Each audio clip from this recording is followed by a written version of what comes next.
ఏదో ఒక ఆచ్ఛాదన ఉంది, కానీ ఈ ఆజ్ఞాచక్రానికి మాత్రమే లేదు.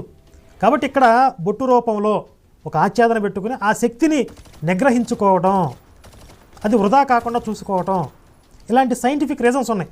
వీళ్ళ దేవుడు శిలువ మీద ఏలాడిన దానికి బొట్టు పెట్టుకుని ఏమైనా సంబంధం ఉందండి అసలు? పోనీ అలా అయితే ఇప్పుడు విభూతి బొట్లు పెట్టుకుంటారు శైవులు, బూడిద పూసుకుంటారు. అంటే యేసు ఏంటది తెల్లగా ఉందిగా, మరి ఎరుపు వర్ణం కాదుగా, అంటే ఏంటది చెప్పరా? చిన్నపిల్లలకి నల్లబొట్టు పెడతారు, అంటే యేసుకి సంబంధించి ఏంటిది మరి?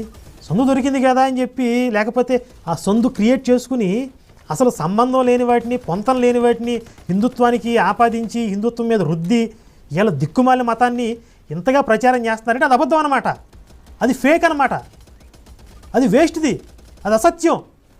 అందుకని ఇన్ని మార్కెటింగ్ స్ట్రాటజీలు అవసరం వీళ్ళకి. అది సత్యం అనుకోండి, అందరూ వెతుక్కుంటూ తన దగ్గరికి పోతారు, అది డొల్లతనం, అందులో ఏం లేదు. కాబట్టి ఈ రకంగా జనాలు ఇన్ని రకాలుగా మభ్యపెట్టాల్సి వస్తుంది వీళ్ళు.